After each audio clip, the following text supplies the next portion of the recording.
Looking around, there's so much for the city to do. Indeed, some of the best features of our city are the things that were done when people were looking far ahead, like preserving a river valley from development, or building a new co-composter, an impractical idea that could never work, now an example of the world's best urban environmental management systems. Not everyone buys in, but change and progress happen nonetheless. Big ideas challenge us.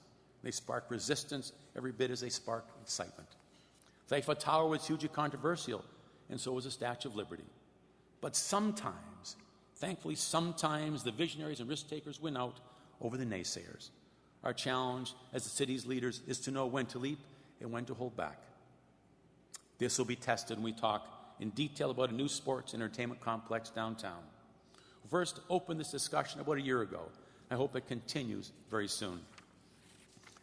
And I know that we'll have to have a very thoughtful and careful conversation about it all, because believing in vision doesn't mean you can throw away caution.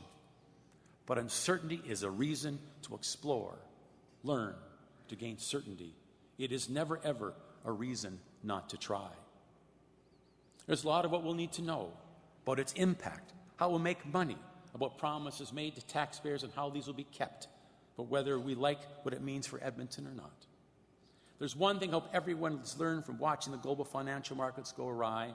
It is the importance of real, impartial, and honest due diligence, of knowing what we've checked from all angles and then checked it again. Vision has to be practical as well. There's no reason to believe that Edmonton cannot examine the options we find they can work, choose to go forward. We can have ambition on this scale. It's the same thing for the World's Fair bid. Why not position ourselves among the world's most confident cities? Perhaps you're thinking the cost for one thing. And of course, we need the numbers to work. But who says they can't? Don't you think they said the same thing in Calgary when they started talking about the Olympics? We're too small, it's too expensive. Of course, some did. And there will be lessons to be learned from Vancouver and Montreal and Calgary. But when it happened, and when these cities pulled it off, it changed them forever. 20 years later, no one remembers those naysayers. 20 years later in Calgary, they still talk like it was yesterday. Why can't we have that? Why can't we believe enough in ourselves to know that we can do all the proper homework and have an extraordinary show? Why can't we at least try?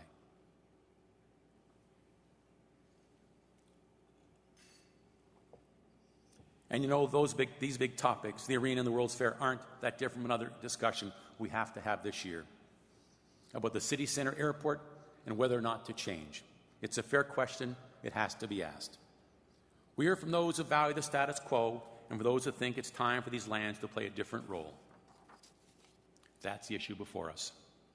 I'm not here to prescribe change, but I do want to issue a challenge. When those who value the status quo come to council to promote their views, don't tell us why we should not change. Don't deny why we need the infill room for over 30 years, where we are talking about 1.7 more residents moving to Edmonton. Please understand that environmental costs will have to be paid either way. Don't tell us that your business status entitles you to special consideration and that treating you like every other Bentonian is somehow an affront. Don't scare people with health issues that are taken out of context, but not looking at the whole time it takes to initiate and complete a medical transfer. And don't act like the 1995 decision was just a maybe. Tell us about your vision. Tell us that you understand what kind of city Edmonton wants to be in 30 years and how the status quo enhances and supports that vision. Explain where the future is going and how that status quo enables it. Explain why you know better and what you see for the future and why we have to listen. And I know that we will. And if you can't do this, then maybe, just maybe, it's time to let go of the past and move forward. Uncertainty is a challenge to find out. It's not a reason not to. So let's find out.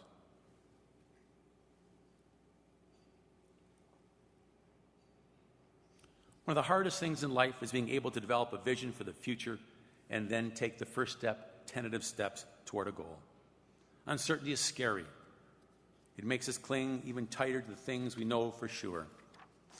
But our challenge, even these uncertain times, is loosen our grip a little. Let enough slack in our ties so we can explore. I feel so strongly that the vision we've developed for Edmonton one that was developed with voices from across our city. I know it is the one that answers the children whose voices we heard in the video and tells them we are listening, we want them to build their futures in our city right here.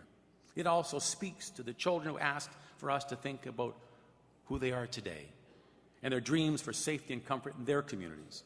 I know our city is smart enough to hear these dreams as well, to know that our vision of success, to be successful Edmonton, is not one where such questions have to be asked. Moving to the future doesn't mean cutting ties with the past. It means picking out the important parts, the things we value in our community, and shaping them so they stay with us and continue to define who we are.